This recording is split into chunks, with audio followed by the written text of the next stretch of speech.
السلام علیکم ورحمۃ اللہ وبرکاتہ۔ الحمد للہ رب العالمین، الصلاۃ والسلام علی رسولہ الکریم، اما بعد فاعوذ باللہ من الشیطان الرجیم، بسم اللہ الرحمن الرحیم۔ ہر قسم کی تعریف، حمد و ثناء، کبریائی اور بڑائی اس اللہ رب العزت کے لیے ہیں جو تمام جہانوں کا پالنے والا رب ہے، اور اسی طرح اس کے آخری نبی محمد رسول اللہ صلی اللہ علیہ وسلم پر بے شمار درود و سلام۔ حمد و ثناء کے بعد آج ہم لوگ 12ویں پارے کا آخری حصہ دیکھیں گے جو کل رہ گیا تھا، پھر اس کے بعد انشاءاللہ 13واں پارہ شروع کریں گے۔ جیسا کہ کل یوسف علیہ السلام کا واقعہ چل رہا تھا، یوسف علیہ السلام سے ان کے بھائی حسد کر رہے تھے، حسد کی وجہ سے انہیں قتل کرنے کی پلاننگ کی، اور آخر میں وہ ایک کنویں میں پھینک کے آئے یوسف علیہ السلام کو، اور وہاں کنویں میں پھینکنے کے بعد سفر سے گزرنے والے کچھ لوگ دیکھتے ہیں، پانی کے لیے وہاں پر جاتے ہیں تو اس میں بچہ نظر آتا ہے تو وہ اٹھا لیتے ہیں، اور اٹھا لے کے جلدی جلدی لے کے وہ چلے جاتے ہیں، اور اس بچے کو بیچنے کی نیت سے، تاکہ وہ کس کا بچہ ہے پھر دوڑتے ہوئے ڈھونڈتے ہوئے پیچھے نہ آئیں، اسے پہلے ہم اس بچے کو بیچ دیں۔ یعقوب علیہ السلام کے پاس ان کے بھائی آئے اور کہنے لگے کہ ہم لوگ کیا ہے کھیل رہے تھے، دوڑ لگا رہے تھے تو یوسف کو بھیڑیے نے کھا لیا، اور یوسف علیہ السلام کے جو کپڑے تھے اس میں کسی جانور کا خون لگا کر لے کے آئے، اور باپ کو جھوٹی بات بول دیے کہ یوسف کو بھیڑیے نے کھا لیا۔ پھر اس کے بعد ہوا یوں، جس بازار میں وہ لوگ بیچ دیے تو وہاں پر مصر کے بادشاہ کا جو وزیر تھا وہ یوسف علیہ السلام کو خرید لیتا ہے۔ اس نے چہرے سے، اس بچے کے چہرے سے پہچان لیا کہ یہ کوئی معمولی بچہ نہیں ہے، یہ بڑا ذہین اور عقل مند بچہ ہے، لہٰذا اس نے اپنی بیوی سے کہا کہ اسے عزت سے رکھو، یہ ہمیں فائدہ دے گا، یہ بھی ہو سکتا ہے کہ ہم اسے اپنا بیٹا ہی بنا لیں۔ تو اللہ تعالیٰ نے کہا یوسف علیہ السلام، سورہ یوسف آیت نمبر 21 میں، وَكَذَلِكَ مَكَّنَّا لِيُوسُفَ فِي الْأَرْضِ وَلِنُعَلِّمَهُ مِن تَعْوِيلِ الْأَحَادِيثِ وَاللَّهُ غَالِبٌ عَلَىٰ أَمْرِهِ وَلَكِنَّ أَكْثَرَ النَّاسِ لَا يَعْلَمُونَ۔ اور اسی طرح ہم نے یوسف کو اس زمین میں جگہ دی، اور تاکہ ہم اسے باتوں کی اصل حقیقت میں سے کچھ سکھائے، اور اللہ اپنے کام پر غالب ہے، اور لیکن اکثر لوگ نہیں جانتے۔ مزید فرمایا سورہ یوسف آیت نمبر 22 میں، وَلَمَّا بَلَغَ أَشُدَّهُ آتَيْنَاهُ حُكْمًا وَعِلْمًا وَكَذَلِكَ نَجْزِي الْمُحْسِنِينَ۔ اور جب وہ اپنی پوری جوانی کو پہنچا تو ہم نے اسے بڑی حکمت اور بڑا علم عطا کیا، اور ہم نیکی کرنے والوں کو اسی طرح جزا دیتے ہیں۔ یعنی اللہ تعالیٰ یوسف علیہ السلام کو علم اور حکمت عطا کیا، اور یوسف علیہ السلام کیا ہے، بادشاہ کے وزیر کے گھر میں پلنے لگے۔ اب ہوا یوں، یوسف علیہ السلام بہت زیادہ خوبصورت تھے۔ اللہ کے رسول صلی اللہ علیہ وسلم نے فرمایا اللہ تعالیٰ نے آدھی خوبصورتی تنہا یوسف علیہ السلام کو دی تھی۔ صحیح مسلم میں یہ روایت ہے کہ اس دنیا کی جو بھی خوبصورتی ہے اس میں سے آدھی خوبصورتی اللہ تعالیٰ یوسف علیہ السلام کو دیا تھا، بہت زیادہ خوبصورت تھے۔ تو اب ہوا یوں کہ ملکہ مصر جو ہے، جو وزیر کی بیوی ہے، وہ یوسف علیہ السلام پر فریفتہ ہو جاتی ہے۔ اس نے یوسف علیہ السلام کو بہلانے اور پھسلانے کی کوشش کی مگر ناکام رہی۔ ایک دن اس نے کمرے کا دروازہ بند کر کے یوسف علیہ السلام کو زنا کی دعوت دی، مگر یوسف علیہ السلام نے اس کی یہ بات ماننے سے صاف انکار کر دیا، اور اللہ تعالیٰ نے انہیں اس غلاظت سے محفوظ رکھا۔ جب اس نے زبردستی کرنا چاہی تو یوسف علیہ السلام بچنے کے لیے باہر کی طرف بھاگ کھڑے ہوئے۔ اس نے دوڑ کر پیچھے سے پکڑنے کی کوشش کی تو یوسف علیہ السلام کی قمیص پیچھے سے پھٹ گئی۔ دونوں بھاگتے ہوئے جب باہر نکلے، اچانک دیکھا کہ شاہ مصر دروازے پر موجود تھا۔ عورت نے فوراً اپنا پینترا بدلا اور یوسف علیہ السلام پر الزام لگا دیا کہ اس نے آپ کے اہل خانہ کے ساتھ بری حرکت کرنے کی کوشش کی، لہذا اسے سخت سزا دی جائے۔ یوسف علیہ السلام نے حقیقت حال بتائی، مگر ملکہ کے مقابلے میں ملازم کی کون سنتا ہے، کیونکہ وہ ملکہ تھی، عورت جو ہے مصری کے وزیر کی بیوی تھی۔ اس نے یوسف علیہ السلام کے ساتھ زنا کرنے کی کوشش کی، اور ایک دن دروازہ بند کرتی ہے اور یوسف علیہ السلام کو زبردستی زنا کی دعوت دیتی ہے اور دوڑتی ہے، لیکن یوسف علیہ السلام دوڑتے ہوئے باہر بھاگتے ہیں تو اتنے میں وہ عورت پیچھے سے قمیص پکڑ کر کھینچتی ہے۔ یوسف علیہ السلام زنا سے بچنے کے لیے دوڑ لگاتے ہیں، اور جب ڈور کھولتے ہیں، دروازہ کھولتے ہیں، تو سامنے وزیر تھا، یعنی اس کا شوہر تھا. تو اس کے بعد فوراً عورت کہتی ہے کہ دیکھو یہی وہ گناہ گار ہے، اصل میں یہی مجھ سے بدکاری کرنے کا ارادہ کر رہا ہے. تو بہرحال یوسف علیہ السلام بھی بتاتے ہیں کہ نہیں، میں ایسا نہیں ہوں، لیکن ان کی بات کون سنتا ہے کیونکہ وہ ملکہ تھی. تو مقدمہ کسی عدالت میں گیا، معاملہ دیکھ کر جج پریشان ہو گئے کہ فیصلہ کیسے کرے. عورت کے گھر والوں میں سے کسی گواہ نے گواہی دی، اور روایت کے مطابق کسی نے کہا کہ دیکھو اصل میں فیصلہ کرنا ہے تو ایسے کرو، یوسف کہہ رہا ہے کہ میں زبردستی نہیں کرا، اور عورت بول رہی کہ یہی زبردستی کر رہا تھا. تو کسی نے کہا کہ دیکھو اگر یوسف کی قمیص پیچھے سے پھٹی ہوئی ہے تو عورت غلط ہے کیونکہ وہ کھینچ رہی تھی، اور اگر یوسف کی قمیص آگے سے پھٹی ہوئی ہے تو یوسف علیہ السلام غلط ہے کیونکہ یہ زبردستی کر رہے تھے. تو جب دیکھا گیا تو یوسف علیہ السلام کی جو قمیص تھی وہ پیچھے سے پھٹی ہوئی تھی، تو بات واضح ہو گئی کہ یوسف علیہ السلام سچے ہیں، عورت ہی غلط کام کرنے کا ارادہ کر رہی ہے. تو اب یوسف علیہ السلام خواتین مصر کے نرغے میں آ گئے. کیسے؟ کچھ ہی وقت میں یہ بات پورے معاشرے میں پھیل گئی، لوگوں کو معلوم ہوا ارے دیکھو مصر کی وزیر کی بیوی ہو کر ایک غلام کی حیثیت سے وہ رہ رہے تھے یوسف علیہ السلام، اس کے ساتھ بدکاری کرنے کا ارادہ کر رہی، یہ کیسی عورت ہے. اس دور میں کیونکہ مصر کی بیوی ہی بد چلن نہ تھی بلکہ پورا معاشرہ ہی بدکاری میں لپٹے ہوا تھا، تو بے حیائی عام تھی. شاہی خاندان کی خواتین امراۃ العزیز کی ملامت کرنے لگے، یعنی ایک تو شاہی بادشاہ کی خاندان ہے، پوری خاندان کی عورتیں بولنے لگی ارے یہ کیسی عورت ہے، اس کو یہ مرد ملا کیا، یعنی اس مقصد کے لیے گھر کا نوکر ہی ملا تھا کیا. بادشاہ کی بیوی نے باتیں سنی تو یہ دکھانے کے لیے کہ جسے میں نے پھنسانا چاہا وہ کوئی معمولی ہستی نہیں ہے، تو اس نے ایک پلاننگ بنائی، ایک دعوت کا اہتمام کیا. یعنی سب لوگ مجھے تانے دے رہے ہیں، تو اب اصل میں حقیقت کیا ہے میں بتانا چاہتی ہوں، میں جس مرد کو اپنے جال میں پھنسانا چاہا وہ کوئی معمولی ہستی نہیں ہے. اس لیے اس نے کیا کیا کہ ایک دعوت رکھا، دعوت کا اہتمام کیا، پھر یوسف علیہ السلام کو ان کے سامنے پیش کیا، اور تمام عورتوں کے ہاتھوں میں چھری دی، اور فروٹس جو ہوتے ہیں تو ایک پھل بھی ان کے ہاتھوں میں، دسترخوان بچھا دیا اور پھل بھی رکھی، اور ایک ایک عورت کے سامنے ان کے ہاتھوں میں چھری بھی دی. تو اب اس وقت یوسف علیہ السلام کی یعنی دعوت دی اور سب کو بٹھایا، اور وہاں سے یوسف علیہ السلام کو ان کے سامنے سے گزرنے کا حکم ہوا. تو یوسف علیہ السلام وہاں سے گزرے تو تمام عورتیں یوسف علیہ السلام کو دیکھنے کے بعد پھل کاٹنے کے بجائے اپنے ہاتھ کو کاٹ لیے. یعنی یوسف علیہ السلام کی خوبصورتی اتنی زیادہ تھی کہ وہ یوسف علیہ السلام کی طرف، یعنی یوسف علیہ السلام کو اپنی طرف متوجہ کرنے کے لیے اپنے ہاتھوں پر چھریاں چلا لی، کیونکہ اس زمانے میں پورا معاشرہ ہی بدکاری میں مبتلا تھا.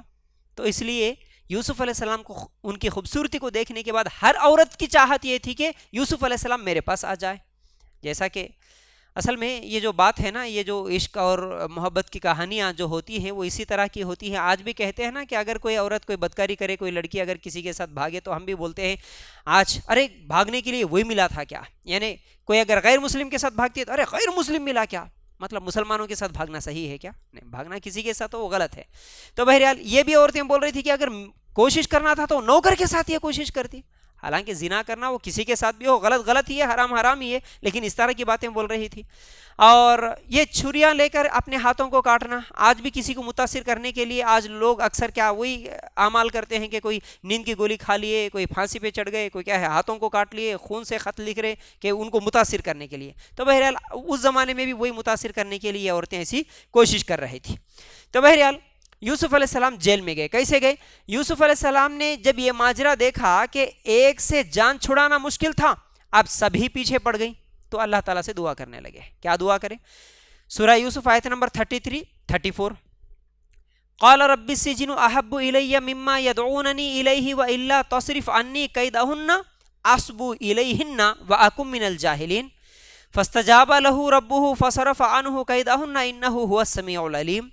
اس نے کہا اے میرے رب، مجھے قید خانہ اس سے زیادہ محبوب ہے جس کی طرف یہ سب مجھے دعوت دے رہی ہے. یعنی یوسف علیہ السلام اللہ تعالیٰ سے دعا کر رہے اللہ، کیونکہ وہ عورتیں بولنے لگی اس وقت، یعنی ایک تو وہ دعوت دے کر اور پوری عورتوں کو جب جمع کری اور وہ عورتیں ہاتھ کاٹنے لگی، تو اس کے بعد بھی پھر وہ بادشاہ کی بیوی آ کے یوسف علیہ السلام سے بولنے لگی اے یوسف اب بھی مان لے میری بات، ابھی بھی وقت ہے ورنہ میں تجھے جیل بھیج دوں گی. تو اس وقت یوسف علیہ السلام دعا کر رہے اللہ یہ گناہ کرنے سے بہتر ہے کہ میں جیل میں چلا جاؤں, مجھے جیل میں جانا بہتر ہے لیکن میں یہ گناہ نہیں کروں گا ورنہ میں جاہلوں میں ہو جاؤں گا. تو اس کے رب نے اس کی دعا قبول کر لی, بس اس سے ان عورتوں کا فریب ہٹا دیا. بے شک وہی سب کچھ سننے والا سب کچھ جاننے والا ہے. یہ ہوتا ہے مومن جو گناہ سے بچنے کے لیے جیل کو بھی قبول کر لیتا ہے لیکن اپنے دامن کو کبھی گناہ آلود نہیں ہونے دیتا. لوگوں کے ذہنوں سے اس واقعے کو بھلانے کے لیے ججوں نے فیصلہ دیا کہ یوسف علیہ السلام کو جیل میں ڈالنا ہی بہتر ہے. اب اس کے بعد جیل میں جانے کے بعد بھی یوسف علیہ السلام دعوت توحید دیتے ہیں. کچھ وقت کے بعد یعنی جو جیل کے ساتھی ہوتے ہیں وہاں پر بھی ایک اللہ کی طرف لوگوں کو بلاتے ہیں. کچھ وقت کے بعد اسی جیل میں بادشاہ کے 2 ملازم بھی تھے. اس میں سے ایک بادشاہ کو شراب پلانے والا بھی تھا. انہیں خواب آئی تو انہوں نے یوسف علیہ السلام سے اس کی تعبیر پوچھی. یعنی ان دونوں کو خواب آتا ہے, اس خواب کی تعبیر یوسف علیہ السلام سے پوچھتے ہیں. تو آپ نے انہیں دعوت توحید بھی دی اور پھر ان کے خواب کی تعبیر بھی بتائی. ایک کو یہ بتایا کہ تو اپنے عہدے پر بحال ہو جائے گا, یعنی تو جیسے بادشاہ کے پاس جس عہدے پہ تھا جو کام کرتا تھا تجھے پھر سے وہ کام ملے گا, تو جیل سے رہا ہو جائے گا. اور دوسرا قتل کر دیا جائے گا. دوسرے کے بارے میں اس کے خواب کی تعبیر بتائی کہ تو قتل ہونے والا ہے, اور ویسا ہی ہوا جیسا کہ تعبیر میں بتایا. یوسف علیہ السلام نے بادشاہ کے خواب کی تعبیر بتائی. بعد میں کیسے بتائی؟ کچھ وقت کے بعد شاہ مصر کو ایک خواب آیا اور وہ خواب ایسا تھا کہ 7 موٹی تازی گائیں 7 دبلی پتلی گایوں کو کھا رہی ہیں. اس کے علاوہ گندم کے 7 سبز خوشے ہیں اور کچھ خوشے بالکل خشک ہیں. ایسا خواب وہ دیکھا, یعنی جو بادشاہ تھا وہ خواب دیکھا. اس نے اپنے وزیروں کو اور اس زمانے کے جو خواب کی تعبیر بتانے والے تھے ان لوگوں کو بھی بتایا کہ بھائی یہ کوئی تعبیر بتا سکتا ہے میرے خواب کا. سورہ یوسف آیت نمبر 43-44 اگر ہم نکال کر دیکھیں گے, اللہ تعالیٰ کہتا ہے کہ وقال الملک انی ارا 7 بقرات سمان یاکلہن 7 عجاف و7 سنبلات خضر واخر یابسات یا ایھا الملأ افتونی فی رؤیای ان کنتم للرؤیا تعبرون قالوا اضغاث احلام وما نحن بتأویل الاحلام بعالمین. اور بادشاہ نے کہا بے شک میں 7 موٹی گائیں دیکھتا ہوں جنہیں 7 دبلی کھا رہی ہے, اور 7 سبز خوشے اور کچھ دوسرے خشک دیکھتا ہوں. اے سردارو مجھے میرے خواب کے بارے میں بتاؤ اگر تم خواب کی تعبیر کیا کرتے ہو. انہوں نے کہا یہ خوابوں کی پریشان باتیں ہیں اور ہم اسے خوابوں کی تعبیر بالکل جاننے والے نہیں, یعنی ہم ایسے خوابوں کی تعبیر نہیں بتا سکتے. جیل میں رہنے والا جو ملازم کو جو جیل سے رہا ہوا اور بادشاہ کے پاس پھر کام کرنے لگا, اس کی خواب کی تعبیر یوسف علیہ السلام جو بتائے تھے وہ سچ ہوا, تو اس کو یاد آیا تو اس نے جیل میں آنے والے اپنے خواب کی تعبیر یوسف علیہ السلام سے جو پوچھی تھی اور وہ بالکل درست ثابت ہوئی, تو اس نے بادشاہ سے کہا اگر تم مجھے جیل میں جانے کی اجازت دو تو میں اس کی درست تعبیر معلوم کر کے آپ کے پاس آتا ہوں. یعنی میں جیل میں ایک ساتھی سے سنا تھا, میں اس کو پوچھ کے آتا ہوں اے بادشاہ مجھے جیل میں آپ اگر جانے کی اجازت دیے. تو اجازت مل گئی تو وہ بھاگتا ہوا گیا, یوسف علیہ السلام کے پاس حاضر ہوا اور خواب پیش کیا. یوسف علیہ السلام نے اس کی تعبیر بتائی کہ 7 سال تک فصلیں بہت اچھی ہوں گی, پھر 7 سال قحط سالی رہے گی. ان سالوں میں کھانے کے لیے وہی میسر ہوگا جو تم نے پچھلے سالوں میں بچایا ہوگا. یعنی تعبیر بتا دیے کہ دیکھو پہلے تو 7 سال جو آنے والے ہیں بہت اچھی فصل ہوگی, اس کے بعد قحط سالی کے دن آئیں گے, اس لیے تم کیا کرنا یہ جو فصل زیادہ ہونے والے 7 سال ہے اس میں اپنے اناج کو بچا کے رکھ لینا, یعنی سٹاک کر کے رکھ لینا. اب اس کے بعد ہوا یوں ہی کہ یہ تعبیر اور پیش آنے والی مشکل کا حل جب بادشاہ نے سنا تو اسے علم ہوا کہ یوسف علیہ السلام جو ہے کوئی عام آدمی عام غلام نہیں ہے بلکہ نہایت پڑھا لکھا اور علمی شخصیت ہے. تب اس نے انہیں اپنے دربار میں طلب کیا, یعنی وہ اتنی اچھی تعبیر بتایا, بولے تو کوئی معمولی آدمی نہیں ہے, چلو اسے بلا کے لے کے آؤ. مگر یوسف علیہ السلام نے باہر آنے سے انکار کر دیا. یوسف علیہ السلام بولے میں نہیں آؤں گا ایسے, یعنی میری پاک دامنی پر جو داغ لگا, یعنی میرے اوپر الزام لگا تھا کہ میں غلط ہوں اس لیے مجھے جیل میں بھیج دیا گیا, جب تک اسے صاف نہیں کیا جائے گا میں جیل سے باہر نہیں آؤں گا. رسول اللہ صلی اللہ علیہ وسلم نے یوسف علیہ السلام کے صبر اور حوصلے کی بڑی داد دی۔ یوسف علیہ السلام کی پاک دامنی کا اظہار کیسے ہوا؟ بادشاہ نے اپنی بیوی اور دوسری خواتین کو بلایا اور یوسف علیہ السلام کے متعلق پوچھا تو سب نے ایک زبان ہو کر کہا۔ کیا کہا؟ یعنی جب یوسف علیہ السلام یہ بولے کہ میں نہیں آؤں گا، ایسے ہی نہیں آؤں گا کیونکہ پھر وہ دھبا میرے اوپر رہے گا، دیکھو یہ تعبیر بتانے کے لیے اس وجہ سے بادشاہ باہر لایا، لیکن یہ ایک زمانے میں یہ غلط کام کرا تھا، نہیں، یہ میں بری ہونا چاہتا ہوں اس الزام سے۔ تو بادشاہ کیا ہے، اپنے بیوی کو بھی بلایا اور دوسری عورتوں کو بھی بلایا، بلانے کے بعد پوچھا کیا ہوا تھا اصل میں۔ تو اس وقت وہ عورتوں نے کہا، سورہ یوسف آیت نمبر 51 میں، قالا ما خطبکن اذ راوتن یوسف عن نفسه قلنا حاشا للہ ما علمنا علیہ من سوء قالت امرأۃ العزیز الآن حصل الحق انا راوتته عن نفسه وانه لمن الصادقین۔ اس نے کہا تمہارا کیا معاملہ تھا جب تم نے یوسف علیہ السلام کو اس کے نفس سے پھسلایا؟ انہوں نے کہا اللہ کی پناہ، ہم نے اس پر کوئی برائی معلوم نہیں کی۔ عزیز کی بیوی نے کہا اب حق خوب ظاہر ہو گیا، میں نے ہی اسے اس کے نفس سے پھسلایا تھا اور بلا شبہ وہ یقیناً سچوں میں سے تھا۔ یعنی یوسف کی کوئی غلطی نہیں ہے، غلطی تو ہماری ہے۔ ان عورتوں نے یہ بات واضح کر دی۔ 12واں پارہ مکمل ہوتا ہے، اب 13واں پارہ شروع ہوتا ہے۔ اب 13ویں پارے میں پھر وہی واقعہ کیا ہوا تھا۔ اس کے بعد یوسف علیہ السلام باہر تو آ گئے، باہر آنے کے بعد اس 13ویں پارے میں 3 صورتیں بیان کی جاتی ہیں۔ ایک تو سورہ یوسف ہے، پھر اس کے بعد سورہ رعد ہے، پھر اس کے بعد سورہ ابراہیم۔ 13ویں پارے میں 3 صورتیں ہیں۔ اب دیکھیے، ایک تو سیدنا یوسف علیہ السلام کی زندگی کے 3 حصے ہیں۔ کون سا؟ پہلا حصہ تو وہ اپنے گھر میں تھے، ایک حصہ، دوسرا حصہ مصر میں غلام کی حیثیت سے تھے، اور تیسرا حصہ مصر کے حکمران کی حیثیت سے ہے۔ اب اسی 13ویں پارے میں جو یوسف علیہ السلام کے زندگی کا تیسرا حصہ ہے وہ بیان ہو رہا ہے۔ کیسے؟ اللہ تعالیٰ سورہ یوسف میں یوسف علیہ السلام کے تعلق سے کہتا ہے کہ جب یوسف علیہ السلام نے بادشاہ کے خواب کی نہ صرف تعبیر بتائی بلکہ اس خواب میں جس آفت کی پیش گوئی کی گئی تھی اسے نمٹنے کا مکمل طریقہ بھی بتا دیا، تب بادشاہ کو معلوم ہوا کہ یوسف علیہ السلام جو ہے صاحب علم ہے اور نہایت ذہین ہے۔ اس نے یوسف علیہ السلام کو حکومت میں رہ کر خدمت انجام دینے کی خواہش کا اظہار کرتے ہوئے کہا۔ اب وہ بادشاہ بول رہا ہے یوسف علیہ السلام سے کہ یہ میرے حکومت کے لیے کوئی بہت فائدہ مند شخص ہے، اس لیے وہ کہتا ہے وقال الملك اتوني به استخلصه لنفسي فلما كلمه قال انك اليوم لدينا مكين امين۔ اور بادشاہ نے کہا اسے میرے پاس لاؤ کہ میں اسے اپنے لیے خاص الخاص کر لوں گا۔ پھر جب اس نے اس سے بات کی تو کہا بلا شبہ تو آج ہمارے ہاں صاحب اقتدار امانت دار ہے۔ تو یوسف علیہ السلام فرمانے لگے قال اجعلنی علی خزائن الارض انی حفیظ علیم۔ اس نے کہا مجھے اس زمین کے خزانوں پر مقرر کر دے، بے شک میں پوری طرح حفاظت کرنے والا، خوب جاننے والا ہوں۔ یوسف علیہ السلام بولے اگر تم مجھے کوئی عہدہ دینا ہی ہے تو مجھے زمین کے خزانوں کی حکومت مجھے دے دو، اس کا ذمہ دار بنا دو۔ یعنی آج کے دور میں یوں سمجھو کہ فائنانس منسٹر جو ہوتا ہے، یوسف علیہ السلام بولے کہ میں انشاءاللہ اس کی حفاظت کروں گا، اس کی ذمہ داری لوں گا۔ اس طریقے سے اللہ تعالیٰ نے یوسف علیہ السلام کو ایک غلام سے اٹھا کر حکومت کا اہم ترین حصہ بنا دیا۔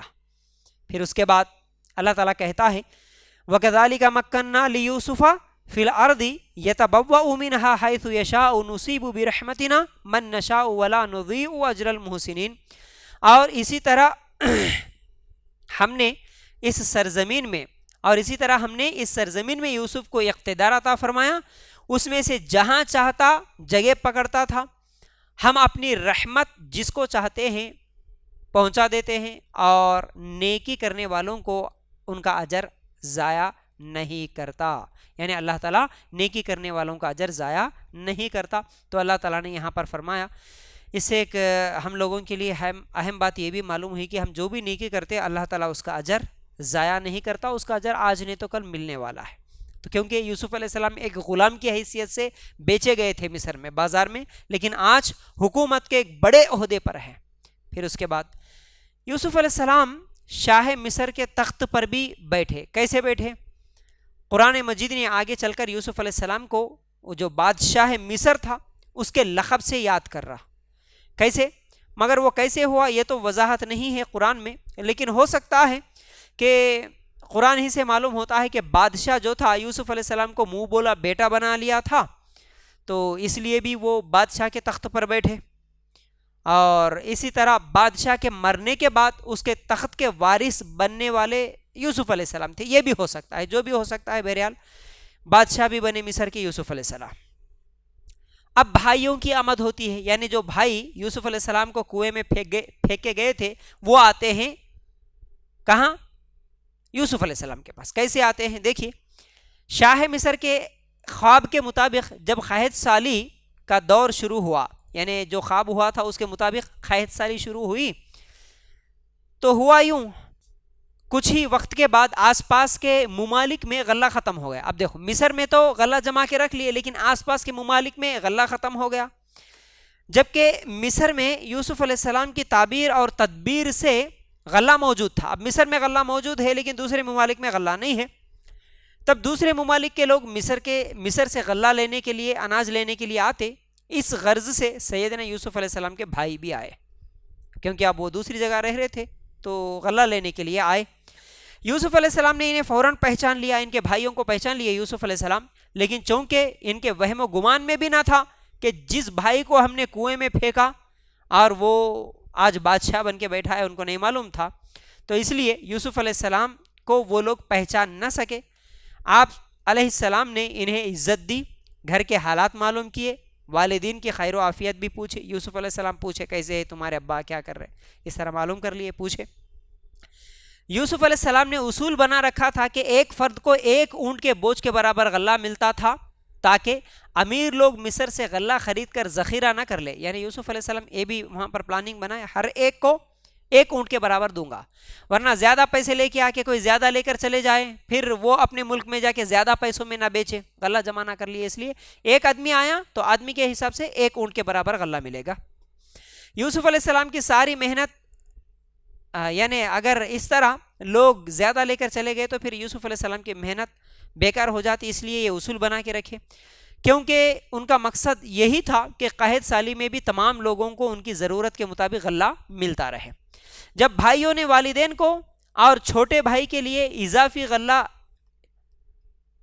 دے دیا گیا، لیکن ساتھ ہی یہ بھی فرمایا کہ اگلی دفعہ بوڑھے والدین کے لیے تو غلہ مل سکتا ہے، مگر جوان بھائی کے لیے غلہ نہیں ملے گا جب تک کہ وہ خود نہ آئے.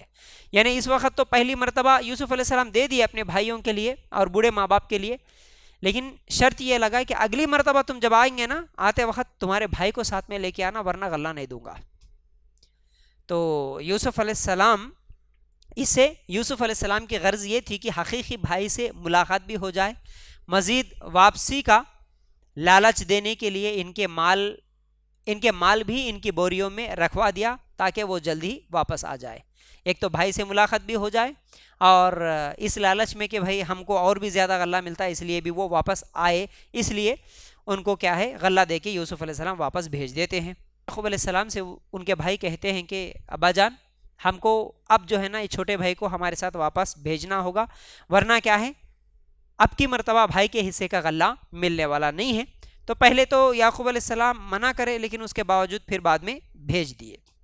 اب چھوٹے بھائی کی آمد ہو رہی ہے. جب غلہ ختم ہو گیا تو بھائیوں نے دوبارہ تیاری پکڑی اور والد ماجد سے چھوٹے بھائی کو بھی ساتھ لے جانے کی اجازت طلب کی اور مانگا، جیسا کہ سورہ یوسف آیت نمبر 66 میں ہے. قال لن ارسلہ معاکم حتی تؤتونی موثقا من اللہ لتأتوننی بہ الا ان یحاط بکم فلما اتوہ موثقہم قال اللہ علی ما نقول وکیل. اس نے کہا میں اسے تمہارے ساتھ ہرگز نہ بھیجوں گا یہاں تک کہ تم مجھے اللہ کا پختہ عہد دو گے کہ تم ہر صورت میں اسے میرے پاس لاؤ گے، مگر یہ کہ تمہیں گھیر لیا جائے. پھر جب انہوں نے اسے اپنا پختہ عہد دے دیا تو اس نے کہا اللہ اس پر جو ہم کہہ رہے ہیں ضامن ہے. یعنی آخر میں یعقوب علیہ السلام بھیج دیے. پھر انہیں مشکلات سے بچنے کے ایک تدبیر بھی سنائی. یعقوب علیہ السلام کہتے ہیں کیونکہ تم لوگ 11 بھائی مل کر جا رہے ہو، کہیں نظر نہ لگے، اس لیے یعقوب علیہ السلام ان سے کہتے ہیں وقالا یا بنی لا تدخلوا من باب واحد وادخلوا من ابواب متفرقۃ وما اغنی عنکم من اللہ من شیء ان الحکم الا للہ علیہ توکلت وعلیہ فلیتوکل المتوکلون۔ اس نے کہا کہ میرے بیٹو ایک دروازے سے داخل نہ ہونا، الگ الگ دروازوں سے داخل ہونا، اور میں تم سے اللہ کی طرف سے آنے والی کوئی چیز نہیں ہٹا سکتا، حکم اللہ کے سوا کسی کا نہیں، اسی پر میں نے بھروسہ کیا اور اسی پر بس لازم ہے کہ بھروسہ کرنے والے بھروسہ کریں۔ یعنی تم الگ الگ دروازوں سے داخل ہو جاؤ، اگر تم 11 بھائی ایک دروازے سے چلے گئے تو کہیں دیکھنے والے تمہیں نظر نہ لگائے، اور اللہ تعالیٰ جو چاہتا ہے وہ تو ہونے ہی والا ہے۔ اس طرح یعقوب علیہ السلام نصیحت کر کے بھیجتے ہیں۔ یوسف علیہ السلام نے اپنے بھائی کو تنہائی میں بلایا، ملاقات کی اور اسے بتایا کہ میں تیرا بھائی یوسف ہوں، لیکن کسی کو بتایا نہیں، یعنی دوسروں کو نہیں بتائے، لیکن اپنے بھائی کو الگ سے بلا کے بولے کہ دیکھ میں تیرا بھائی یوسف ہوں۔ اس کے بعد بھائی کو اپنے پاس رکھنے کی ایک تدبیر سوچے یوسف علیہ السلام۔ کیا تدبیر سوچے؟ یوسف علیہ السلام نے اپنے بھائی کو اپنے پاس رکھنے کا ایک پروگرام بنایا، اور پروگرام اس طرح بنایا کہ اور بھائیوں کو اپنے متعلق بتانا بھی نہیں چاہتے تھے، تو پھر سوال یہ تھا کہ حقیقی بھائی کو اپنے پاس کیسے رکھیں۔ اللہ تعالیٰ نے انہیں ایک تدبیر سمجھائی، اور وہ تدبیر یہ تھی کہ اپنے بھائی کے سامان میں بادشاہ کا ایک پیالہ رکھوا دیا، یعنی جو اپنے بھائی ہے بنیامین، ان کے غلے میں بادشاہ کا ایک پیالہ رکھ دیے، کسی کو نہیں معلوم تھا۔ اور جب وہ لوگ غلہ لے کے واپس جانے لگے، ایک اعلان کرنے والا اعلان کرا بادشاہ کا ایک پیالہ نہیں مل رہا، کون ہے تم میں سے کوئی چوری کرا؟ وہ گیا، پورے بھائی بولے کہ ہم تو چور نہیں ہیں، اور ہم پہلی مرتبہ بھی نہیں آئے، اس سے پہلے بھی آ کے لے کے گئے۔ تو بولے کہ نہیں ابھی تو چیک کرنا ہوگا، تمہارا غلہ پورا نکال کے ہم لوگ دیکھیں گے۔ اس کے بعد اب جو وہ غلہ وہ لوگ لے کے جا رہے تھے، کیونکہ یوسف علیہ السلام ہی رکھوا دیے تھے، اس کے اندر سے وہ پیالہ نکلتا ہے، اور اس وقت یہ پوچھا جاتا کہ اس کی سزا کیا ہوگی، یعنی جو چور ہوگا، جو چوری کیا ہوگا، اس کی سزا کیا ہوگی اگر کوئی چور پکڑا گیا تو انہی سے پوچھا جاتا۔ تو ہمارے ہاں تو چور کی سزا یہ ہوتی ہے کہ جو چوری کرا اسے پکڑ لیا جاتا، اسے قید کر لیا جاتا، یا پھر جس کا مال وہ چوری کرا اس کے پاس اسے نوکری کے طور پر کچھ دن رہنا ہوتا، اس کی خدمت کرنا ہوتا۔ یہ ہمارے ہاں کی سزا ہے۔ حالانکہ یہ سزا یوسف علیہ السلام جو مصر میں تھے اس بادشاہ کے قانون میں ایسی سزا نہیں تھی، کوئی دوسری سزا تھی، چوری کے یا تو ہاتھ کاٹے جائیں گے یا نہیں تو سزا دیں گے، کوڑے ماریں گے، ایسی کوئی سزا تھی۔ لیکن ان سے پوچھنے کا مقصد یہ تھا کہ ان کی سزا کو یہاں پر لاگو کیا جائے، اور اس تدبیر سے اپنے بھائی کو اپنے پاس رکھ لے۔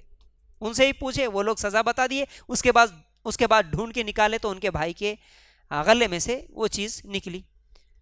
باقی بھائی جو تھے دوسرے بھائی وہ حیران ہو گئے، پریشان ہو گئے، وہ بولے کہ نہیں اس کے بدلے میں اگر آپ چاہتے ہیں تو ہمیں رکھ لو، ہم میں سے کسی ایک کو رکھ لو، لیکن اسے چھوڑ دو، کیونکہ ہم ہمارے والد صاحب سے وعدہ کر کے آئے، اسے ضرور واپس لائیں گے، اس کی حفاظت کریں گے۔ لیکن یوسف علیہ السلام نے کہا قال معاذ اللہ ان ناخذ الا من وجدنا متاعنا عنده انا اذا لظالمون۔ یوسف علیہ السلام، سورہ یوسف آیت نمبر 79 میں یہ آیت ہے۔ اس نے کہا کہ اللہ کی پناہ، ہم اس کے سوا کسی اور کو پکڑ لے جس کے پاس ہم نے اپنا سامان پایا ہے، یعنی ہم دوسروں کو کیسے سزا دیں گے؟ جو غلط کام کرا اس کو پکڑ لیں گے، لیکن ہم دوسروں کو کیسے اس کی سزا دیں گے؟ یعنی یہ کیسے ہو سکتا ہے کہ جرم کسی اور کا اور سزا کسی اور کو دیں؟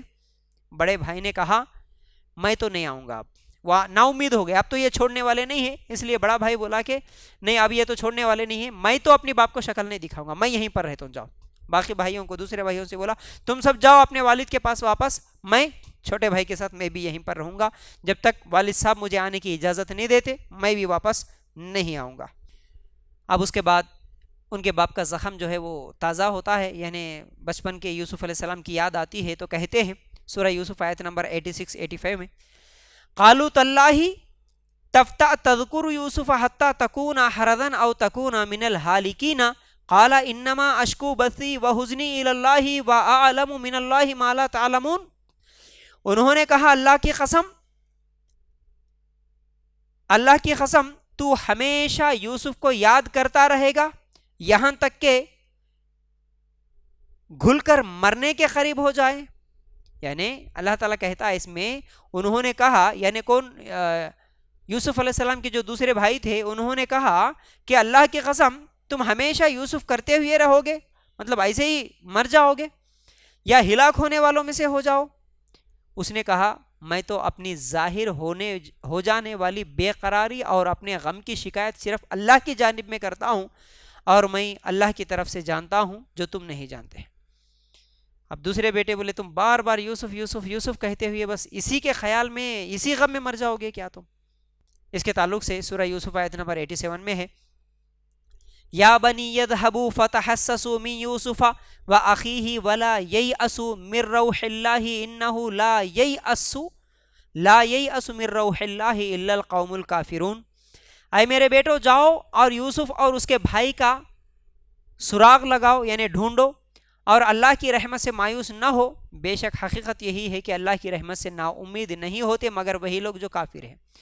مسلمان کبھی اللہ سے نا امید نہیں ہوتا، اس لیے تم اللہ سے نا امید نہیں ہونا اور ڈھونڈو، کوشش کرو۔ اب تیسری مرتبہ بھائی جا رہے یوسف علیہ السلام کے پاس۔ کیسے؟ یوسف علیہ السلام کے پاس جب بھائی تیسری دفعہ مصر میں داخل ہوئے تو عاجزی اور مسکنت کے نمونے بنے ہوئے تھے اور کہنے لگے، یا ایھا العزیز مسنا واہلنا الضر وجئنا ببضاعۃ مزجاۃ فاوفی لنا الکیل وتصدق علینا ان اللہ یجزی المتصدقین۔ اے عزیز، ہمیں اور ہمارے گھر والوں کو تکلیف پہنچی ہے اور ہم حقیر سی پونجی لے کر آئے ہیں، سو ہمارے لیے ماپ پورا دے دیں اور ہم پر صدقہ کریں، یقیناً اللہ صدقہ کرنے والوں کو جزا دیتا ہے۔ اب آ کر بھائی بولنے لگے ہمارا غلہ ہم کو پورا دے دو، ہمارے گھر میں بہت پریشانی ہے، ہمارے والد غم کے مارے ہمارے بھائیوں کے یاد میں بہت زیادہ پریشان، بوڑھے باپ ہے ہماری، اس طرح عاجزی کرنے لگے بھائی کے سامنے۔ تب یوسف علیہ السلام سے مزید برداشت نہ ہوا اور ان کے سامنے خود کو ظاہر کر لیا۔ اول تو انہیں یقین نہ آیا، کہنے لگے کیا تو یوسف ہے؟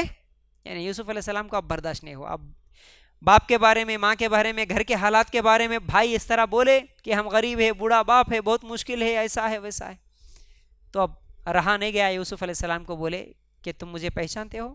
میں تمہارا بھائی یوسف ہوں۔ اب ان لوگوں کو یقین نہیں آیا، وہ لوگ سوال کر رہے۔ سورہ یوسف آیت نمبر 90، انا یوسف وہذا اخی قد من اللہ علینا انہ من یتقی ویصبر فان اللہ لا یضیع اجر المحسنین۔ لا یضیع اجر المحسنین، میں یوسف ہوں اور یہ میرا بھائی ہے، یقیناً اللہ نے ہم پر احسان فرمایا، بے شک حقیقت یہ ہے کہ جو ڈرے اور صبر کرے تو بے شک اللہ نیکی کرنے والوں کا اجر ضائع نہیں کرتا۔ اللہ تعالیٰ بار بار بول رہا تم نیکی کرو تمہارا اجر ضائع نہیں ہو، آج نہیں تو کل تم نیکی کرو، نیکی پہ ہمیشہ ثابت قدم رہو، برائیوں سے بچو، برائی کا اللہ تعالیٰ سزا بھی دے گا، وہ بھی زندگی میں کبھی بھی آ سکتا ہے، تم برا کام کرے، تم غلط کام کرے، اسے پہلے ہم سنے پچھلے پاروں میں، اور نیکی کا اجر بھی اللہ تعالیٰ دنیا میں دیتا، برائی کی سزا بھی اللہ تعالیٰ دنیا میں دیتا۔ تو بہرحال تب بھائیوں نے ان کی عظمت کا اعتراف کرتے ہوئے کہنے لگے، سورہ یوسف آیت نمبر 91 میں، قالوا تاللہ لقد آثرک اللہ علینا وان کنا لخاطئین۔ انہوں نے کہا اللہ کی قسم، بلا شبہ یقیناً اللہ نے تجھے ہم پر فوقیت دی اور بلا شبہ ہم واقعی خطا کار ہیں، اپنی غلطی کو مان لیے، بولے کہ ہم ہی گناہ گار ہیں، ہاں ہم سے خطا ہوئی۔ تب سیدنا یوسف علیہ السلام نے انہیں معاف کرتے ہوئے فرمایا، قال لا تثریب علیکم اليوم یغفر اللہ لکم وہو ارحم الراحمین۔ یوسف علیہ السلام نے کہا آج تم پر کوئی ملامت نہیں، اللہ تمہیں بخشے، اور رحم کرنے والوں میں سب سے زیادہ رحم کرنے والا اللہ ہی ہے۔ دیکھو، ایک تو یوسف علیہ السلام معاف بھی کر دیے اور ان کے لیے دعا بھی کر رہے، ٹھیک ہے جو ہوا سو ہو گیا، تم اپنی غلطی کو مان لیے، اللہ تم پر رحم کرے، ان کے لیے دعا کرتے ہیں۔ سبحان اللہ، یوسف علیہ السلام کا کیا کمال حوصلہ ہے، اگر کوئی اور شخص ہوتا تو ایسے لوگوں کو ہرگز معاف نہ کرتا بلکہ انہیں سخت ترین سزائیں دیتا، لیکن یوسف علیہ السلام انہیں معاف کر دیے بلکہ ان کے حق میں دعائیں بھی کرنے لگے۔ اور ہمارے نبی صلی اللہ علیہ وسلم نے بھی فتح مکہ کے موقع پر مشرکین مکہ سے ایسا ہی سلوک کیا۔ فتح مکہ کے موقع پر ہم لوگ سنیں اس کے بارے میں بھی، ابو ہریرہ رضی اللہ تعالیٰ عنہ فرماتے ہیں کہ فتح مکہ کے دن قریش کے سرداروں اور بڑے بڑے لوگوں نے کعبہ میں پناہ لی تھی۔ اللہ کے رسول صلی اللہ علیہ وسلم 10,000 کی فوج لے کے جب مکہ میں گئے تھے نا، اس وقت کعبہ میں پورے سردار جا کے کعبہ میں پناہ لیے تھے، اللہ کے رسول صلی اللہ علیہ وسلم تشریف لائے، بیت اللہ کا طواف کیا اور ان 360 بتوں کے پاس سے گزرتے ہوئے انہیں کمان کے کنارے سے ان کو توڑتے اور مارتے اور یہ فرماتے جاء الحق وزهق الباطل ان الباطل کان زہوقا، سورہ بنی اسرائیل آیت نمبر 81۔ جب فارغ ہوئے اور نماز پڑھ لی تو آ کر دروازے کی چوکھٹ کے دونوں کناروں کو پکڑا۔ اللہ کے رسول صلی اللہ علیہ وسلم یعنی طواف کرے، ان بتوں کو گرائے اس وقت فتح مکہ کے وقت، اور دروازے کے چوکھٹ کے دونوں کناروں کو پکڑے، پھر فرمایا اے قریش کی جماعت، تم میرے بارے میں کیا کہتے ہو؟ یعنی کیا سوچتے ہو تم؟ اب میں کیا کرنے والا ہوں؟ یعنی قریش کے وہ لوگ جو اللہ کے رسول صلی اللہ علیہ وسلم کو ستائے تھے، صحابہ کو ستائے تھے، اللہ کے رسول کے چچا کو قتل کرے تھے، ان سب لوگوں کے سامنے اللہ کے رسول صلی اللہ علیہ وسلم اب کھڑے ہوئے اور اب بول رہے اب کیا گمان ہے تمہارا، کیا سمجھتے ہو اب میں کیا کرنے والا ہوں؟ تو اس وقت انہوں نے کہا ہم کہتے ہیں کہ آپ رحیم و کریم بھتیجے اور چچا زاد بھائی ہے۔ مکہ کے مشرک جو ہے اب کہنے لگے تم ہمارے چچا زاد بھائی ہیں، ہمارے خاندان کے ہی ہیں، ہمارے بھتیجے ہیں۔ آپ صلی اللہ علیہ وسلم نے ان کے سامنے اپنی بات کو دوبارہ دہرایا، پھر پوچھا کیا امید ہے، کیا سوچتے ہو تم میرے بارے میں، اب میں کیا کرنے والا ہوں؟ یعنی اب میں تمہیں مارنے والا، سزا دینے والا، یا کیا کرنے والا، تمہارا کیا گمان ہے میں کیا کرنے والا ہوں؟ تو انہوں نے پھر وہی جواب دیا۔ تو آپ صلی اللہ علیہ وسلم نے فرمایا پھر میں بھی وہی کہتا ہوں جو میرے بھائی یوسف علیہ السلام نے کہا تھا۔ یوسف علیہ السلام نے کیا کہا تھا؟ لا تثریب علیکم اليوم یغفر اللہ لکم وہو ارحم الراحمین۔ یوسف علیہ السلام نے اس وقت اپنے بھائیوں سے کہا تھا، چنانچہ وہ سب نکل کر آئے۔ یعنی یوسف علیہ السلام کیا بولے تھے؟ آج تم پر کوئی گرفت نہیں ہوگی، اللہ تعالیٰ تمہیں معاف کرے، اللہ تعالیٰ تم پر رحم کرے، اور اللہ تعالیٰ بڑا مہربان ہے۔ جیسے یوسف علیہ السلام اپنے بھائیوں کو معاف کر دیے، اللہ کے رسول صلی اللہ علیہ وسلم بھی مکے کے ان مشرکین کو معاف کر دیے۔ پھر چنانچہ سب کے سب وہاں سے نکل کر آئے، یعنی جو مکے کے مشرک وہاں چھپے ہوئے تھے نکل کر آئے، اور آپ صلی اللہ علیہ وسلم کے ہاتھ پر اسلام کی بیعت لی۔ پھر وہ لوگ آ کے اسلام قبول کرنا شروع کرے۔ یہ روایت سنن نسائی میں ہے۔ یوسف علیہ السلام نے اپنی قمیص دے کر بھیجا، اب کیونکہ یوسف علیہ السلام اپنے بھائیوں کو بتا دیے کہ میں تمہارا بھائی ہوں اور ان کے گناہوں کو، ان کی غلطیوں کو معاف کرے، تو اب یوسف علیہ السلام اپنی جو قمیص تھی وہ دے کر بھائیوں کو دے کر بھیج دیے، جاؤ والد محترم کے چہرے پر اسے ڈال دو، جو وہ میری جدائی میں روتے روتے ان کی بینائی ختم ہو گئی۔ یعنی یوسف علیہ السلام کی یاد میں روتے روتے ان کی آنکھیں، ان کی بینائی ختم ہو گئی تھی، اندھے بن گئے تھے یعقوب علیہ السلام۔ پھر فوراً وہ لوٹ کر آئے گی، پھر تمام گھر والوں کو لے کر مصر میں آ جاؤ۔ پھر فرمایا سورہ یوسف آیت نمبر 93 میں اذهبوا بقمیصی ھذا فالقوہ علی وجہ ابی یأتی بصیرا واتونی باہلکم اجمعین۔ میری یہ قمیص لے جاؤ اور اسے میرے باپ کے چہرے پر ڈال دو، وہ بینا ہو جائیں گے، اور اپنے گھر والوں کو سب کو میرے پاس لے کر آؤ۔ یعنی ان کو آنکھ پھر سے آ جائے گی، بینائی آ جائے گی، جاؤ۔ تو ایسا ہی ہوا، اور یعقوب علیہ السلام کی آنکھیں پھر سے ٹھیک ہو گئی، اور یوسف علیہ السلام نے کہا کہ واپس میرے تمام گھر والوں کو لے کے آ جانا یہاں پر۔ جیسے ہی یوسف علیہ السلام کے بھائیوں کا قافلہ مصر سے روانہ ہوا، فلسطین میں بیٹھے ہوئے یعقوب علیہ السلام نے کہا آج مجھے یوسف کی خوشبو آ رہی ہے۔ گھر والوں نے کہا بابا تو ابھی تک پرانی بھول بھلائیوں میں ہی پڑا ہوا ہے، تو ابھی تک پرانے ہی یادوں میں ہے۔ یعنی یوسف علیہ السلام کی قمیص لے کے وہ لوگ واپس جا رہے، یعقوب علیہ السلام بولنے لگے کہ مجھے یوسف کی خوشبو آ رہی۔ جب قافلہ گھر پہنچا اور یوسف علیہ السلام کی قمیص یعقوب علیہ السلام کے چہرے پر ڈال دی گئی تو ان کی بینائی لوٹ کر آئی۔ تو یعقوب علیہ السلام نے فرمایا قال الم اقل لکم انی اعلم من اللہ ما لا تعلمون، کہنے لگا کیا میں نے تم سے کہا نہ تھا کہ بے شک میں اللہ کی طرف سے جانتا ہوں جو تم نہیں جانتے۔ یہ وہی یقین تھا، وحی کے علم سے انسان کو حاصل ہوتا ہے، علم وحی کے علاوہ دنیا میں سب گمان اور ظن ہے۔ یعنی اللہ تعالیٰ وہی علم کے ذریعے یعقوب علیہ السلام کو پہلے سے یہ گمان رکھا تھا کہ یوسف علیہ السلام سے بعد میں ملاقات ہوگی۔ تو بہرحال اب پورا خاندان مصر پہنچتا ہے۔ جب پورا خاندان فلسطین سے ہجرت کر کے مصر کی سرحد پر پہنچا تو یوسف علیہ السلام نے اپنے پورے لاؤ لشکر سمیت ان کا استقبال کیا، اپنے والدین کو اپنے ساتھ تخت پر بٹھایا، وہ سب کے سب یوسف علیہ السلام کے سامنے سجدہ ریز ہو گئے۔ یعنی ان کا استقبال کرے یوسف علیہ السلام پورے لشکر کے ساتھ. یوسف علیہ السلام کے والد اور ان کے جو بھی اس وقت گھر والے تھے, ماں تھی یا پھر ان کے والد تھے یا پھر اور جو بھی ان کے بھائی تھے, ان کے پورے خاندان کا استقبال کیا, اپنے تخت پر بٹھائے یوسف علیہ السلام. تو پورے کے پورے لوگ یعنی یوسف علیہ السلام کے والد بھی سجدہ کرنے لگے یوسف علیہ السلام کو. یہ تعظیمی سجدہ تھا, اس وقت میں جائز تھا, آج جائز نہیں ہے. آج ہمارے لیے تعظیمی سجدہ بھی جائز نہیں ہے. تو بہرحال سب کے سب سجدہ کریں. یاد رہے کہ پہلی امتوں میں یہ سجدہ تعظیمی جائز تھا, اور سجدہ عبادت تو ہمیشہ کے لیے غیر اللہ کے لیے وہ تو حرام ہے. یوسف علیہ السلام نے جب والدین کو 11 بھائیوں کو اپنے سامنے سجدہ کرتے ہوئے پایا تو کہتے ہیں, سورہ یوسف آیت نمبر 100 میں یہ آیت ہے, یا ابت ھذا تعویل رؤیایا من قبل قد جعلها ربی حقا, اے میرے باپ یہ میرے پہلے کے خواب کی تعبیر ہے, بے شک میرے رب نے اسے سچا کر دیا.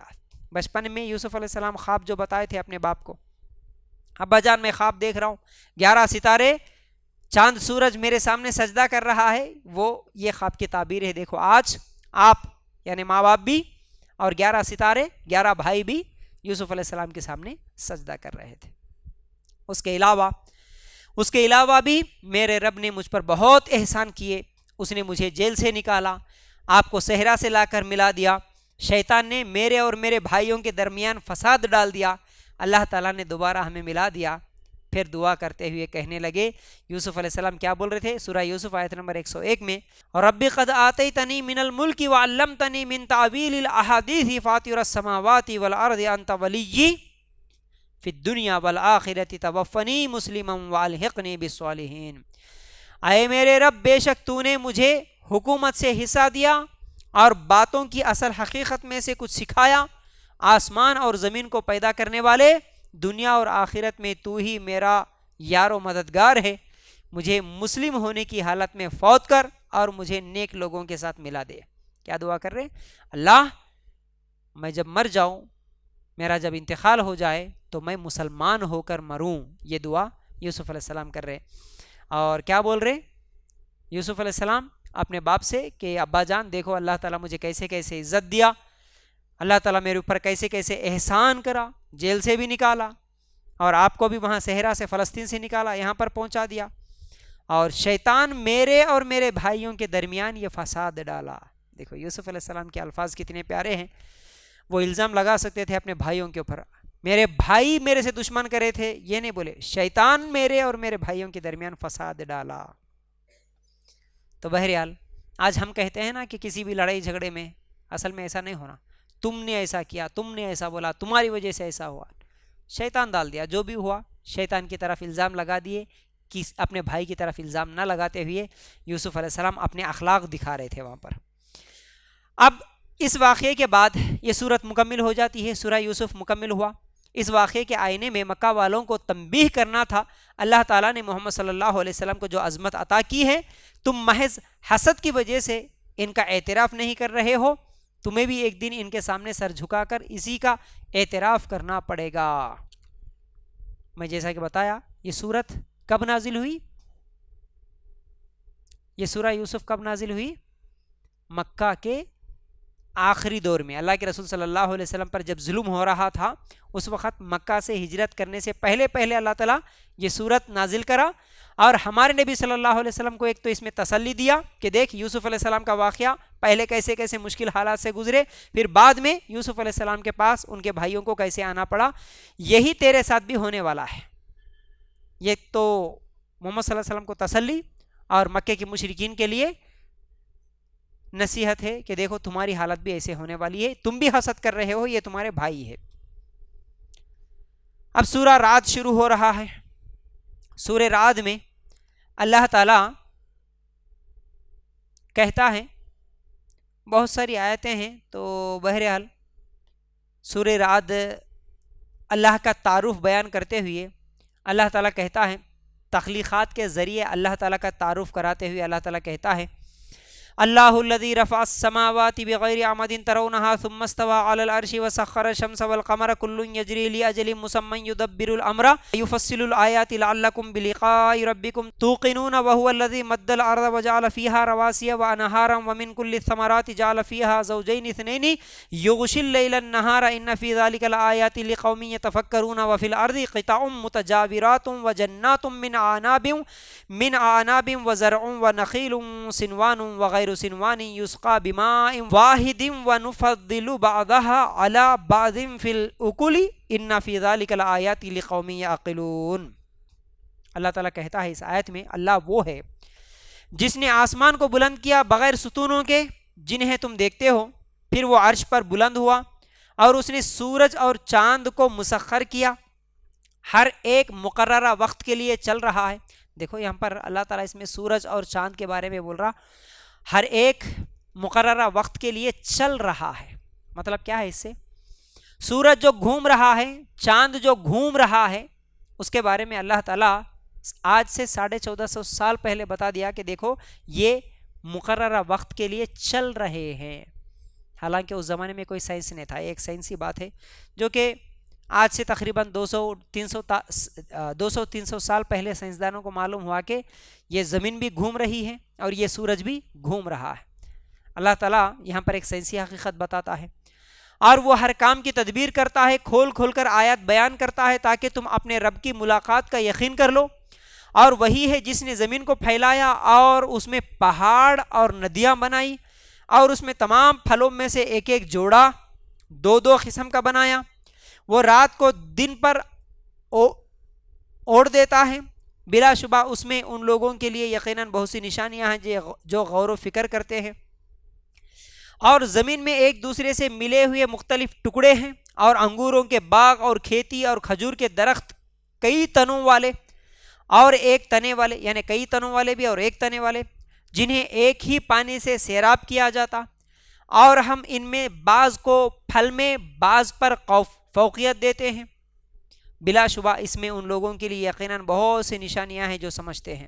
یعنی اللہ تعالیٰ یہ سب چیزیں بیان کر کے عقل والوں کے لیے اس میں بہت ساری نشانیاں، اللہ کیسے پیدا کرا، زمین کیسے پیدا کرا، آسمان کیسے پیدا کرا، چاند ستاروں کو کیسے پیدا کرا، یہ سب کیسے گھوم رہے ہیں، اسی طرح پھل کیسے ہیں، پہاڑ کیسے ہیں، ندیاں کیسی ہیں، پھر اسی طرح یہ کھیتی کھجور کے درخت، یہ سب دیکھو، غور کرو، یہ سب کیسے ہو رہا، خود بخود ہو جا رہے کیا؟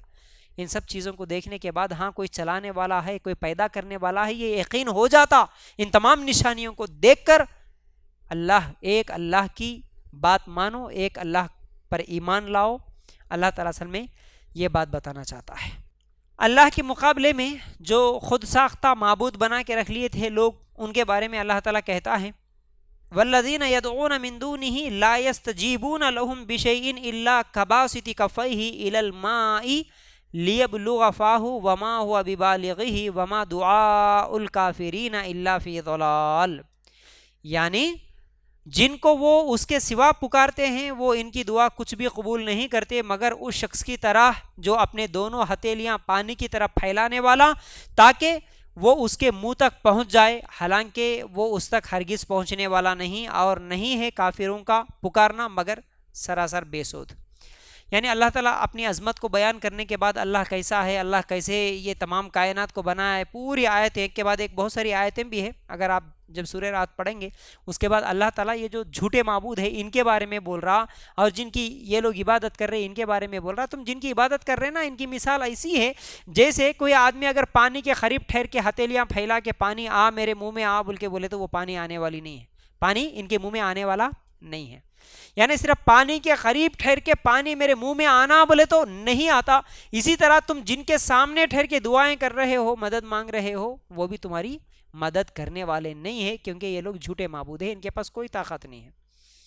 پھر اس کے بعد اللہ تعالیٰ کہتا ہے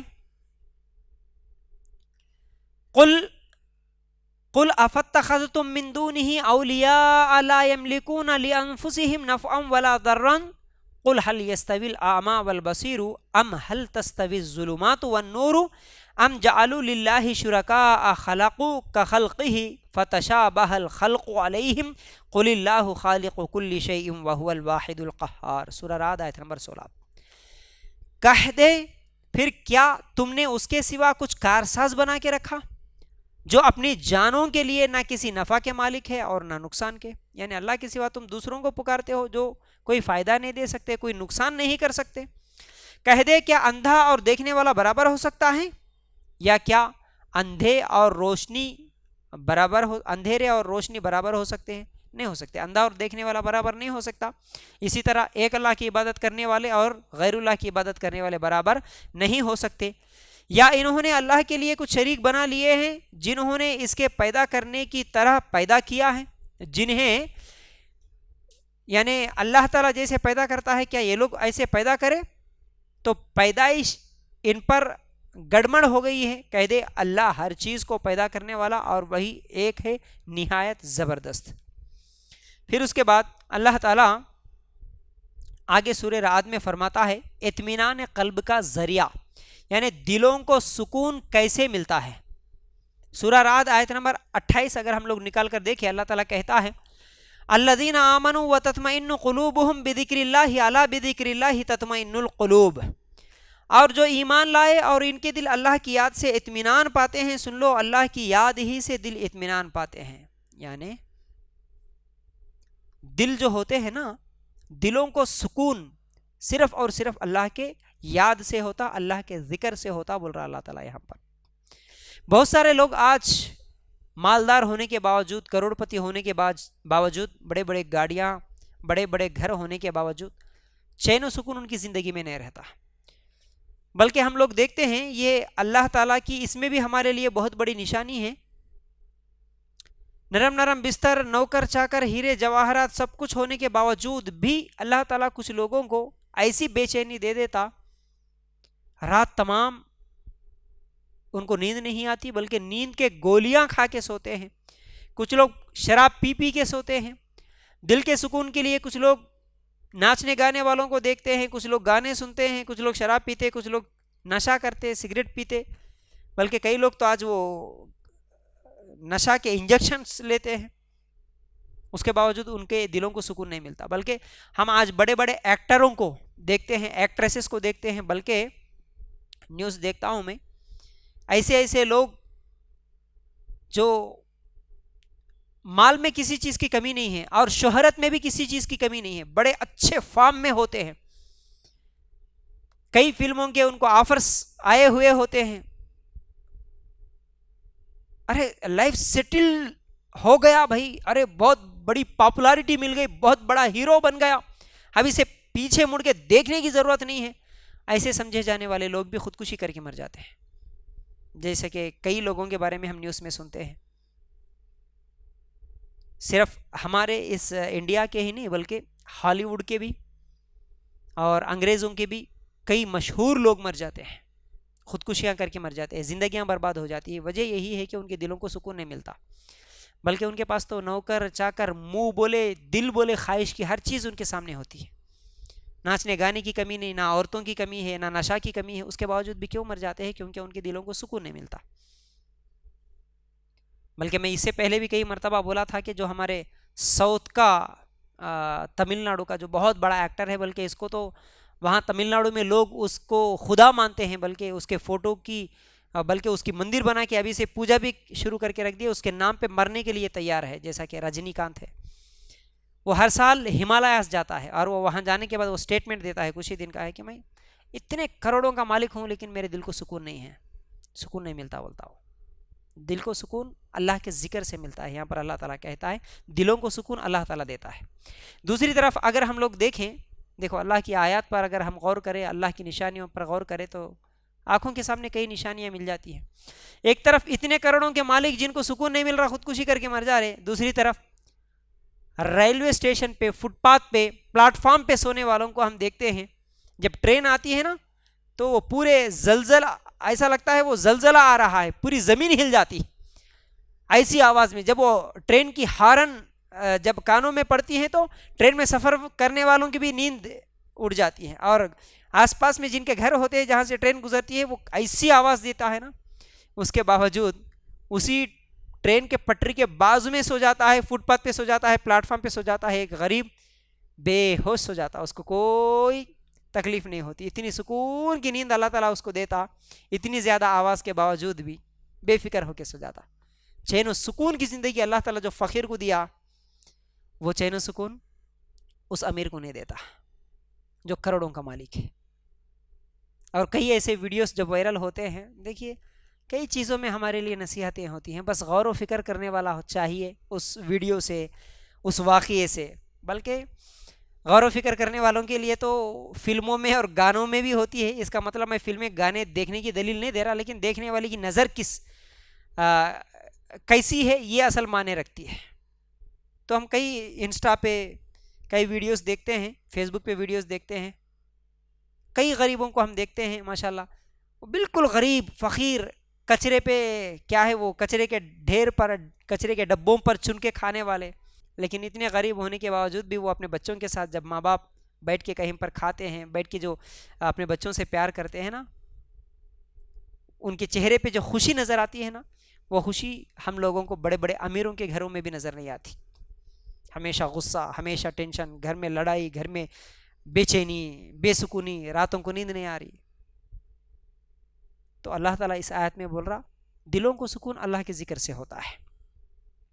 اللہ کے ذکر سے مراد یا تو قرآن پڑھو, قرآن سے سکون ملتا, اللہ کا ذکر کرو سبحان اللہ الحمدللہ سکون ملتا, نماز پڑھو, اللہ کے رسول صلی اللہ علیہ وسلم نے فرمایا میری آنکھوں کی ٹھنڈک نماز میں ہے, نماز میں سکون ملتا. تو اب ہم اپنا اپنا جائزہ لینا کہ ہم کو بھی کیا قرآن پڑھتے ہوئے, قرآن سمجھتے ہوئے سکون ہو رہا, نماز پڑھتے ہوئے سکون مل رہا, یا نہیں تو دوسری چیزوں میں سکون مل رہا. تو اپنے اپنے ایمان کی حیثیت کیا ہے ہم خود چیک کر لے سکتے. جس دن مجھے نماز میں سکون ہوا, جس دن مجھے قرآن پڑھتے ہوئے سکون ملا, باقی 12,000 ٹینشنیں کیوں نہ ہو, لیکن مجھے نماز میں اور قرآن میں اللہ کے ذکر میں سکون ہے, تو سمجھو الحمدللہ میرے پاس ایمان ہے. تو یاد رکھو یہ ایک حقیقت ہے جو اللہ تعالیٰ سورہ رات کی آیت نمبر 28 میں بیان کر رہا, دلوں کو سکون اطمینان صرف اللہ کے ذکر سے ہوتا ہے. اب اس کے بعد اللہ تعالیٰ سورہ رعد آیت نمبر 31 میں کہتا ہے, دیکھیے اس آیت میں کیا ہے. اس آیت کو پڑھنے سے پہلے اس چیز کو یاد رکھ لو, جب بھی رسول اللہ صلی اللہ علیہ وسلم قریش کو دعوت دیتے ہیں, وہ جواب میں کسی نہ کسی معجزے کا مطالبہ کرتے ہیں. ہم کو بھی کوئی معجزہ بتاؤ, ہمارے آنکھوں کے سامنے بھی کوئی نظر آئے معجزہ, جیسا کہ ہم کل کے درس میں سنیں صالح علیہ السلام کی قوم معجزہ دیکھی, کون سا؟ اونٹنی کا معجزہ دیکھی. تو مکے کے قریش بھی, مکے کے مشرک بھی معجزہ طلب کرتے تھے, مانگتے تھے, لیکن اللہ تعالیٰ کا اپنا نظام اور اس کا ایک اپنا اصول ہے, وہ لوگوں کے مطالبے پر اپنا اصول نہیں بدلتا. اس سے بعض اوقات مسلمان بھی یہ سوچنے لگ جاتے ہیں کہ اللہ تعالیٰ کوئی بڑی نشانی کیوں نہیں دکھاتا, شاید یہ لوگ نشانی دیکھ کر ایمان لائیں. یعنی اللہ کی مرضی, جب چاہے وہ معجزہ دکھاتا, جب چاہے نہیں دکھاتا. تمہارے مطالبے پر تم جب مانگے تب معجزہ نہیں دکھاتا, اللہ کی مرضی ہے. تو بعض مسلمان جو اسلام قبول کرے تھے وہ بھی سوچنے لگے, یہ تو بار بار معجزہ پوچھ رہے مکے کے مشرک, اگر اللہ تعالیٰ ایسے ہی کوئی ایک معجزہ دکھا دیتا تو شاید یہ سب مسلمان ہو جاتے. اللہ کیوں نہیں دکھا رہا ہوں گا معجزہ؟ ہم بھی سمجھ لیتے نا, تم حق پہ ہے تو کچھ تو بھی بتاؤ. آج لوگوں کا, اکثر لوگوں کا ایک بات ذہن میں آئی, گمراہ ہونے کا بھی ذریعہ یہی بنتا ہے. یعنی آنکھوں کے سامنے ہم کچھ دیکھے تو ہم مان لیتے. ولیوں کو ماننے والے, عامل باباؤں کو ماننے والے یہی مطالبہ کرتے, دکھاؤ جی, ہاؤ دکھاؤ. ایسا ہاتھ کھولتے ہاتھ میں پھول دکھنا, اونٹ دکھنا, ناریل میں, نیمبو میں لال خون نکلنا. ہاں کوئی عورت آئی بیمار تو اس کے جسم میں سے آنکھوں کے سامنے ہمارے کو انہیں کانٹے نکال کے بتایا. کیا کیا نہیں بولتے آج. ہم جاتے ہم نہیں بولے سو پہلے ہمارا نام بتا دیا, ایسا ویسا بولتے. یہ شیطان کی طرف سے بھی ہوتا ہے, اور جو انبیاء کے ساتھ ہوتا ہے یہ معجزہ ہوتا ہے. تو لوگوں کا خیال یہ ہے کہ آنکھوں کے سامنے کوئی ایسا دیکھیے, کرتوت دیکھ لیے تو ہم اس کو حق مان لیں گے. اس لیے یہ جھوٹے جادوگروں کے ہاتھوں میں کوئی ایسی چیز دیکھ لیتے ہیں تو آج لوگ اس کو حق مان لیتے ہیں. تو مسلمانوں کا بھی اس زمانے میں کچھ لوگوں کے ذہنوں میں یہ خیال آیا, اللہ تعالیٰ اگر کوئی معجزہ دکھائے تو شاید یہ پورے مکے کے مشرک اسلام قبول کرتے ہوں گے. لیکن وہ سمجھتے تھے کہ کافر بالکل تیار بیٹھے ہیں اسلام قبول کرنے کے لیے, ادھر نشانی ظاہر ہوگی، دوسری طرف یہ سارے مکے کے مشرک مسلمان ہو جائیں گے۔ لیکن اللہ تعالیٰ مسلمانوں کو سمجھاتے ہوئے کہتا ہے سورہ رعد کی آیت نمبر 31 میں، وَلَوْ أَنَّ قُرْآنًا سُيِّرَتْ بِهِ الْجِبَالُ أَوْ قُطِّعَتْ بِهِ الْأَرْضُ أَوْ كُلِّمَ بِهِ الْمَوْتَى بَل لِّلَّهِ الْأَمْرُ جَمِيعًا أَفَلَمْ يَيْأَسِ الَّذِينَ آمَنُوا أَن لَّوْ يَشَاءُ اللَّهُ لَهَدَى النَّاسَ جَمِيعًا وَلَا يَزَالُ الَّذِينَ كَفَرُوا تصيبهم بما صنعوا قارئة أو تحل قريبا من دارهم حتى يأتي وعد الله إن الله لا يخلف الميعاد۔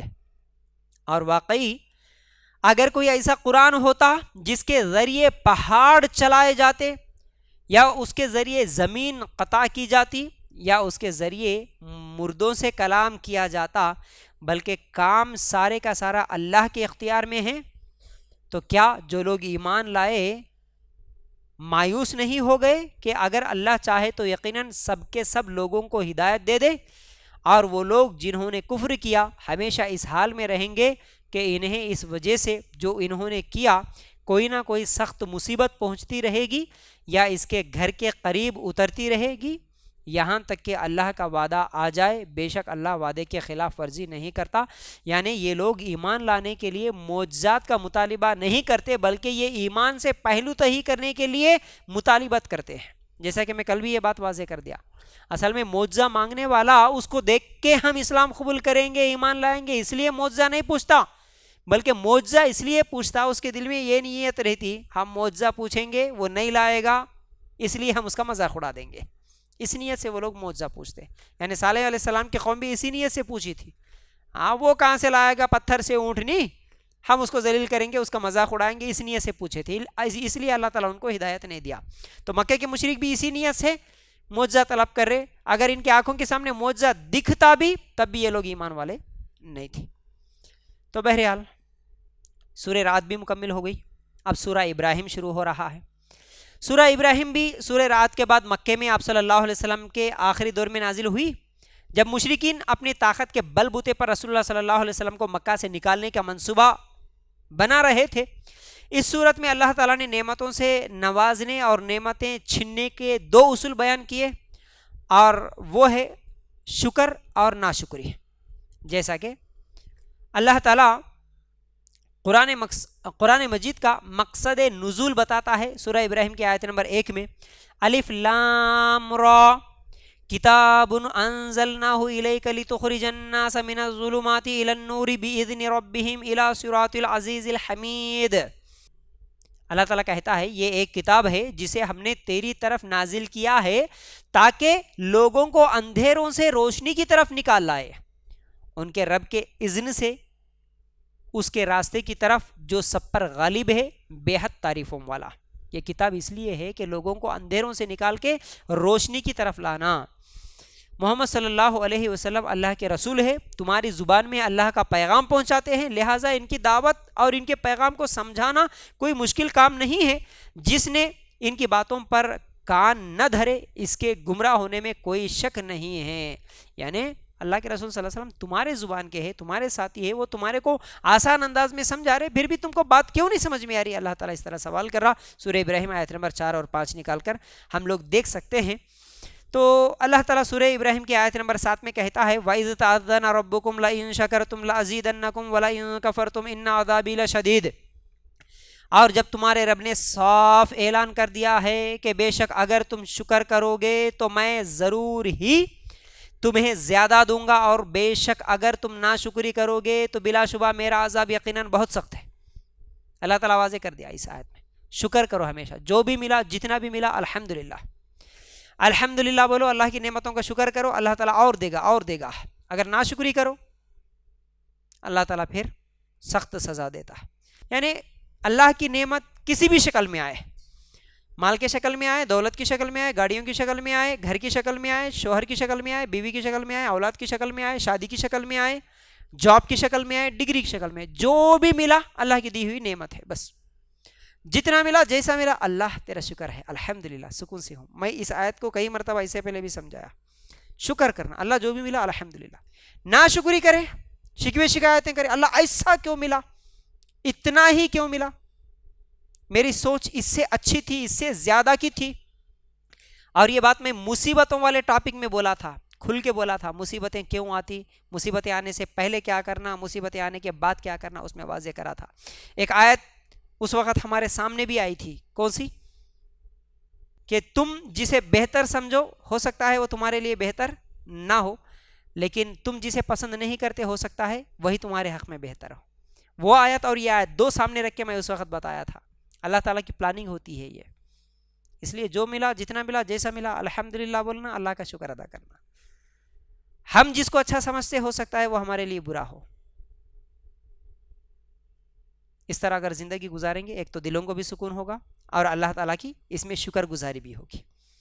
نہیں اللہ ایسا کیوں ملا، ایسا کیسا ہوا میرے ساتھ، ناشکری کرو، اللہ تعالیٰ پھر اس کے بدلے میں شاید اور بھی زیادہ خطرناک معاملات کرتا ہوں گا، نہیں معلوم. اس لیے اللہ تعالیٰ کا ہمیشہ شکریہ ادا کرتے رہنا. سابقہ قوموں کی ناشکری کی تاریخ بھی اللہ تعالیٰ بیان کرا سورہ ابراہیم آیت نمبر 13 میں. وقال الذین کفروا لرسلہم لنخرجنکم من ارضنا او لتعودن فی ملتنا فاوحى الیہم ربہم لنہلکن الظالمین. اور ان لوگوں نے جنہوں نے کفر کیا اپنے رسولوں سے کہا ہم ہر صورت تمہیں اپنی زمین سے نکال دیں گے یا لازماً تم ہماری ملت میں واپس آؤ گے. تو ان کے رب نے ان کی طرف وحی کی کہ یقیناً ہم ان ظالموں کو ضرور ہلاک کریں گے. یعنی جو لوگ ناشکری کرتے ہیں اللہ تعالیٰ ایسے لوگوں کو ضرور ہلاک کرے گا. اور پھر اس کے بعد آج کی آخری آیت سورہ ابراہیم آیت نمبر 34 وَآتَاكُم مِّن كُلِّ مَا سَأَلْتُمُوهُ وَإِن تَعُدُّوا نِعْمَةَ اللَّهِ لَا تُحْصُوهَا إِنَّ الْإِنسَانَ لَظَلُومٌ كَفَّارٌ. اور تمہیں ہر اس چیز میں سے دیا جو تم نے اس سے مانگی، اور اگر تم اللہ کی نعمت شمار کرو تو اسے شمار نہیں کر پاؤ گے. بے شک انسان یقیناً بڑا ظالم، بہت ناشکرا ہے. اللہ تمہیں ہر چیز دیا، تمہاری ضرورت کی ہر چیز اللہ تعالیٰ تمہیں دیا، تم جو مانگے اسے اللہ تعالیٰ دیا، لیکن تم اللہ کی نعمتوں کا اگر شمار کرنا چاہو، گننا چاہو، نہیں گن سکتے. اللہ کی کیا نعمتوں کو ہم گن سکتے ہیں؟